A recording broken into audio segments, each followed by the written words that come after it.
மதிமயக்கத்தினால இந்த அஸ்ட்ரானுக்கு ஏற்படுவதில்ல, இந்த நிலைகள்லாம் ஏற்படும். வார்த்தைக்கு டைம் இல்லையா?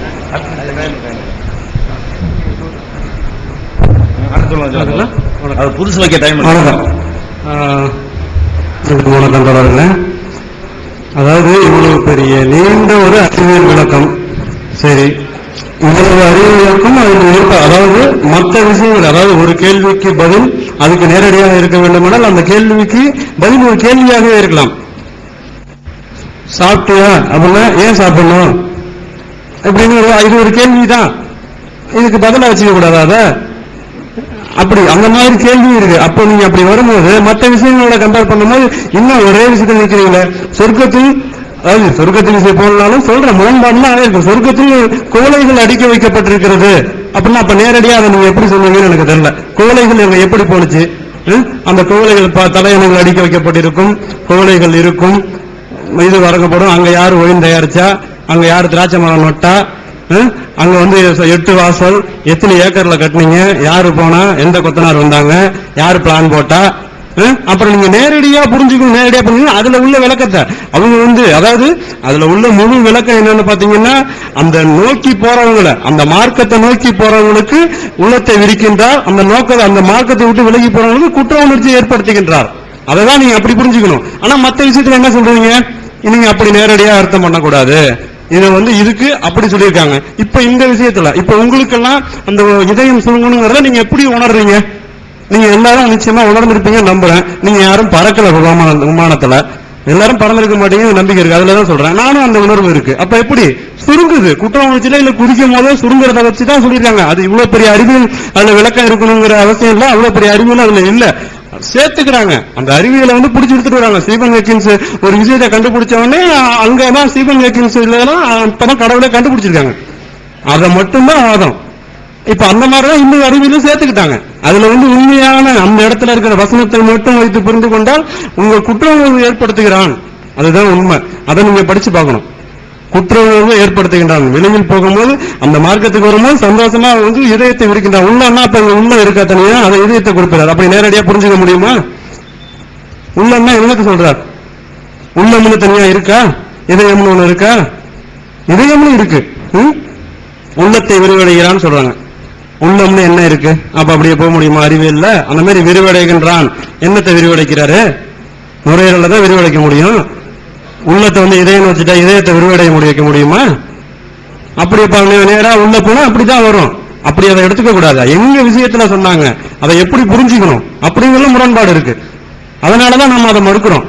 அப்படி நீங்க எடுத்து வைக்கணும். அதை விட்டுட்டு ஒரு நீண்ட ஒரு அறிவியல் விளக்கம் சொன்னா அதுல நமக்கு உடன்பாடு இல்லை தானே. அப்ப நீங்க அதை சரியா அதை திரும்பி அதே சொல்லிட்டு இருக்க என்ன இருக்க முடியும்? அப்ப திரும்பி மற்ற விஷயத்துக்கு நீங்க சொல்லும் போது அப்படிதான், வானத்தை விட்டு கடந்து போனதுக்கு நீங்க ஆற்றல் தேவை திரும்பி அதை படிக்கிறேன். மனித ஜின் கூட்டமே வானங்கள் மற்றும் பூமியின் விளிம்புகளை கடந்து செல்ல நீங்கள் சக்தி பெற்றால் கடந்து செல்லுங்கள். இதுல என்ன இருக்குங்க? இதுல என்ன அறிவியல் இருக்கு? கடந்து செல்ல ஆற்றல் இருந்தால் கடந்து செல்லுங்கள். ஒரு விஷயம் அவ்வளவுதான். அதோ பறந்து கொண்டிருக்கிறது அந்த பறவை, நான் நினைத்தால் அதை கீழே விழ வைக்க முடியும். அதை நான் தான் பறக்க வச்சிருக்கேன்னு சொல்றாரு. இதுல என்ன அறிவியல் இருக்கு? அதே மாதிரியான ஒரு வசனம், முடிஞ்சா பறங்க, முடிஞ்ச போங்க, அதுல எல்லைகளை கடந்து செல்லுங்கள். எல்லைனா என்ன இருக்க முடியாது? எல்லைனா இப்ப பூமிக்கு அண்ணாண்ட இருக்கிறதுல நம்ம எல்லாரும் உணர்ந்திருக்கோமா? இப்ப இருக்கிற அதே தான் நமக்கு நேரடியா போவதனால நிச்சயமா அதுக்கு அண்ணாண்ட பிரபஞ்சம் இருக்கிறதுனால அதை நம்ம கற்பனை பண்றோம், இல்ல படத்துல பாக்குறோம். அதே மாதிரியான அறிவு தான் கடந்து செல்லுங்கள். அவர் எந்த அழுத்தத்துல சொன்னாரோ அதை நேரடியா புரிஞ்சுக்கணும்னா நீங்க கடந்து செல்லுங்கள். ஆற்றல் பெற்றால் கடந்து செல்லுங்கள். அவருக்கு அந்த ஆற்றலுக்கான அறிவை கொடுத்திருந்தா அறிவியல். அது கடந்து செல்லுங்கள் ஒரு வசனம். எவ்வளவோ சொல்லியிருக்கீங்க. அதாவது வாகனங்கள் வரும்னு சொன்னா அது அறிவியல்னா அதை எப்படி எடுத்துக்கிறீங்க? கண்டுபிடிக்கல, வரும், கடந்து செல்லுங்கள். எல்லாத்தையும் சொல்ற மாதிரி சேர்ந்து சொன்னதுல அறிவியலை கண்டுபிடிக்க கூடாது. அறிவியல் அங்க இருக்கிறதா நீங்க புகுத்துறீங்க. நேரடி அறிவியல் இல்ல. கடந்து செல்ல ஆற்றல் இருந்தால் கடந்து செல்லுங்கள். நீங்க எந்த விதத்துல நேரடியா உங்களுக்கு அறிவியல் தெரிவதில்ல? எனக்கு அதுல அறிவியல் இருக்கிறதா தெரியல ஐயா. நேரடியாக திரும்பி நான் அதில் படிக்கும்போது உங்களுக்கு அதுல இருக்கிற அறிவியல் தெரியற அளவுக்கு எனக்கு அதுல அறிவியல் தெரியல ஐயா. மனித ஜின் கூட்டமே வானங்கள் மற்றும் பூமியின் விளிம்புகளை கடந்து செல்ல நீங்கள் சக்தி பெற்றால் கடந்து செல்லுங்கள். ஆற்றல் மூலம் தவிர நீங்கள் கடந்து செல்ல மாட்டீங்க. ஆமா, பறக்கணும்னா ஒரு ஆற்றல் தேவை. அந்த ஆற்றல் வந்து ஒரு விமான சக்தியா இருக்கலாம், வேற எதுவாமா இருக்கலாம், இல்ல வந்து இப்ப இருக்கிற லேட்டஸ்ட் விஷயமா இருக்கலாம். எதுவோ ஆற்றல் தேவை. ஆற்றல் இருந்தால் மட்டுமே கடக்க முடியும்.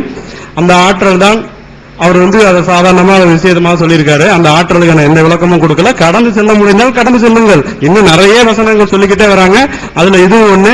இப்ப நானும் அதான் திரும்பி சொன்னா அதை அவங்க சொல்லல. 1000 வருடம் வாழ தகுதி இருந்தால் வாழுங்கள் அப்படி சொல்லிட்டாங்க. அதுக்கு நிச்சயமா அதுல வேற அறிவியல் விளக்கம் இருக்கு. அந்த தகுதி இருந்தா செஞ்சுட்டு போங்க. அப்புறம் இன்னும் நிறைய முரண்பாடு இருக்கு. அதுல வந்து இப்ப பெண்கள் விஷயத்துல வரலனாலும், அதாவது மந்தை மந்தையமாக அடிமை சொல்லலாம், மந்தை மந்தையாக 2 2ஆக 3 3ஆக 4 4ஆக வளர்ந்து கொள்ளுங்கள். அப்ப முரண்பாடு அதுல இருக்குல்ல. நீங்க வந்து ஒரு 4 இதை சொல்லிட்டு அதுலயே நின்று அதுலயே முடிச்சிட கூடாது.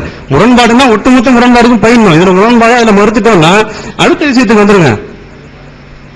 அறிவியல் இல்லைன்னு அதை சொல்லும் போது நீங்க அதை நிரூபிக்கணும். இதை சேர்த்து இழுக்க கூடாது. அது கூட அது நேரடி அர்த்தத்துல தான் நான் புரிஞ்சுக்கணும். இதுல எனக்கு அப்படி இருக்கிறதா தெரியல. அப்பனா நிறைய விஷயங்கள், அதாவது இப்ப கிரைமிங் இப்ப வந்திருக்கு, அதுக்கப்புறம் அந்த சட்டத்தை மாத்திருக்காங்கிறப்போ நான் சொன்ன மாதிரி ஒரு 6 மாத காலத்திலயோ இல்ல வந்து அவர் வந்து 24வது வருது, அதாவது ஒரு 40வது வயதுல இருந்து 63 ஒரு 23 24 வருஷம். அந்த 24 வருஷத்துல பல்வேறு சமயத்துல பல்வேறு விஷயங்கள் அவரே ஒரு இடத்துல சொல்லியிருக்கிறாரு. நான் வந்து அதை மாத்தி சொல்லியிருந்தேன்னா அதுக்கு சிறப்பான ஒண்ணு வரதா சொல்லியிருக்காரு. சிறப்பான வரத்துக்காக தான் மாத்தி சொல்லியிருக்கேன். அப்ப அவரும் மாத்தி சொல்லியிருக்காரு. இப்ப வந்திருக்குல்ல மீதி இருக்கிற வருஷத்துக்கு ஏன் மாத்தவே இல்லை? தேவையில்லையா? மாறலையா? உலகம் மாற்றத்துக்கு உட்படலையா? அப்பனா மாற்றத்துக்கு தேவையே இல்லை. ஏன்னா இதுக்கப்புறம் வந்து புதுசா ஒருத்தவங்க வந்து திரும்பி இன்னொரு மாற்ற விட்டுறக்கூடாது, இதை இது பண்ணக்கூடாதுங்கிற ஒரு குறுகிய எண்ணமா தான் எனக்கு படுது. இப்ப வந்திருக்கு திரும்பி சொல்லணும், மாற்றம் உட்படணும், புதுசா வந்துடக்கூடாது, முடிவு பண்ணிட்டாங்க. அப்புறம் இன்னும் நாங்க வந்து திரும்பி இந்த கேள்விகளுக்கு அவங்க பதில் சொல்லட்டும். இன்னும் வந்து நிறைய விஷயங்கள்லாம் இருக்கு. முன்னாடி சொன்ன அந்த இதுல இருந்து நிறைய முரண்படுற விஷயங்கள்ல இருந்து இன்னும் நிறைய இருக்கு. ஐயா அவர்கள் இது பண்ணுவாங்க. கேள்வி கேட்டதுக்கு அப்புறம் அந்த முரண்பாடுகள் சொல்லலாம்.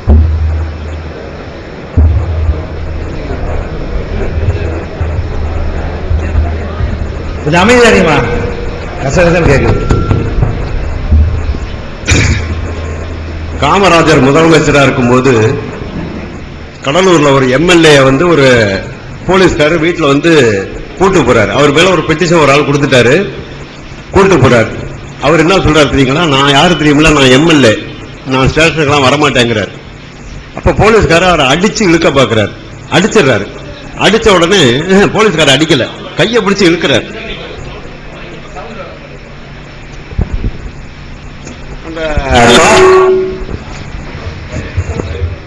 அந்த காவல்துறை அதிகாரி அந்த எம்எல்ஏ கையை பிடிச்சு இழுக்கிறார். இழுக்கும் போது இவர் அந்த போலீஸ்காரரை அடிச்சிடறாரு. அடிச்ச உடனே தரதரன்னு இழுத்துட்டு போய் ஸ்டேஷன்ல உட்கார வச்சிடறாரு. அதுக்குள்ள அங்க இருக்கிற காங்கிரஸ்காரங்க காமராஜருக்கு போன் பண்ணி, இந்த மாதிரி நம்ம எம்எல்ஏ வந்து போலீஸ்காரர் அடிச்சிட்டாரு, உடனே அவரை சஸ்பெண்ட் பண்ணுங்க அப்படின்னு சொல்றாரு. உடனே காமராஜர் என்ன பண்ணாரு கேட்டீங்கன்னா, இன்னொரு காங்கிரஸ்காரர் நேர்மையானவருக்கு போன் பண்ணி கேட்டு நடந்தது என்னங்கிறார். இல்ல எம்எல்ஏ செஞ்சது தப்பு தாங்க, அவர் விசாரணைக்கு கூப்பிட்டாரு, இவர் போகல அப்படின்னாரு. உடனே காமராஜர் என்ன பண்ணார் கேட்டீங்கன்னா, அந்த போலீஸ் அதிகாரிக்கு போன் பண்ணி எம்எல்ஏ உள்ள வைங்க, வெளியே விடாதீங்கன்றார். ஜெயிலுக்குள்ள வைங்க, வெளியே விடாதீங்க, செல்ல வைங்கன்னார். அப்ப இருக்கிற காங்கிரஸ்காரர்கள் கோவம் வந்து திரும்ப காமராஜர்கிட்ட பேசுறாங்க. என்னையா அது, நம்ம எம்எல்ஏ, அவரை எப்படி நீங்க உள்ள வைக்க சொன்னார்? அப்ப ஐயா சொன்னார், காமராஜர் சொன்னாரு, எப்ப அவன் வந்து போலீஸ்காரன் அடிச்சுட்டானோ அவன் காங்கிரஸ்காரன் கிடையாதுன்னார்.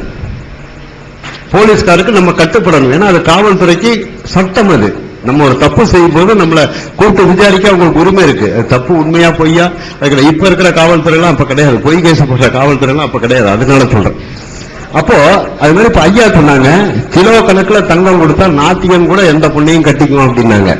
கிலோ கணக்குல தங்கத்தை கொடுத்து ஒரு பொண்ணை கட்டணும், கண்டிப்பா நாத்திகனா இருக்க மாட்டான். அவன் வேணா அந்த கட்டுறதுக்கு முதல் நாள் வரைக்கும் நாத்திகனா இருந்திருப்பான். அந்த காசுக்கு ஆசைப்பட்டு அந்த பொண்ணை கட்டினான்னா அவன் பெரியார் தொண்டன் கிடையாது. இதுதான் எங்களுடைய நிலைப்பாடு. தயவு செய்து நீங்க கேள்வியை முழுக்க கேட்டு அதுக்கு முழுக்க பதில் சொன்னீங்கன்னா, ஏன்னா அந்த காலையில அரை சமாச்சாரம் சொன்னேன், அதை பத்தியே இன்னைக்கு சாயங்காலம் வரைக்கும் பேசலாம். அது நம்ம அதுக்கு இங்க வரல. ஒரே கேள்விக்கு திரும்ப நான் பதில் சொல்லி நீங்க பதில் சொல்லி அப்படி இல்லாம நேற்றுக்கே நான் சொன்னேன், நீங்க ஒரு கேள்வி கேட்டு நாங்க ஒரு பதில் சொல்லி நாங்க ஒரு கேள்வி கேட்டு விட்டோம்னா சீக்கிரம் அந்த விவாதம் முடியும். இவ்வளவு தூரம் வளர்க்காது. நீங்க ஒரு 20 கேள்வி கேட்கறீங்க, அதுக்கு நாங்க 5 கேள்விக்கு பதில் சொல்றதுக்கு எங்களுக்கு நேரம் சரியா போயிடுது. 15 கேள்வி பாக்கி இருக்கு. அதுக்குள்ள எங்க அந்த 5 இதுல நீங்க ஒரு 3 எடுக்கிறீங்க. இது அந்த உட்கார்ந்து இருக்கிற மக்களுக்கு விளங்குறதுக்கு ஒரு வாய்ப்பு கிடையாது. அதனால நாங்க சொல்லிக்கிறது என்ன கேட்டீங்கன்னா, பணத்துக்கோ நகைக்கோ ஆசைப்பட்டு ஒருத்தன் ஒரு பொண்ணை கட்டினான்னு சொன்னா அவன் நாத்திகன் கிடையாது, அவன் பகுத்தறிவாதி கிடையாது. அவன் சும்மா ஒரு பகுத்தறிவாதி நடிச்சிருக்கான். நாங்க நடிக்கிற ஆள் கிடையாது. நாங்களாம் உண்மையிலுமே பகுத்தறிவாதிகள். இப்ப இங்க உட்கார்ந்து இருக்கிறவங்க திருமணம் பண்ணவங்க யாரும் 10 பைசா வரதட்சணை வாங்கினது கிடையாது, 1 கிராம் தங்கம் வாங்கினது கிடையாது, வண்டி வாகனம்லாம் வாங்கினது கிடையாது. பெண்ணை விலை கொடுத்து வாங்கல அவங்க. அவங்களுக்கு ஒரு வாழ்க்கை துணை தேவை. அது மாதிரி தேர்ந்தெடுத்தவங்க இங்க உட்கார்ந்து பேசிட்டு போனவர் கூட அப்பவே சாதி மறுப்பு திருமணம் பண்ணவர் தான். இன்னும் சொன்ன ஆச்சரியப்படுவீங்க. உட்கார்ந்து பேசிட்டு போனவர் ஒரு ஐயர், பூணூல் கிடையாது, கடவுள் மறுப்பாளர். நேற்று அதே மாதிரி அந்த பக்கம் கருப்பா உட்கார்ந்து பேசிட்டு போனவர் ஒரு ஐயர், கடவுள் மறுப்பாளர். எந்த மதமும் இல்லைன்னு சொல்றாங்க.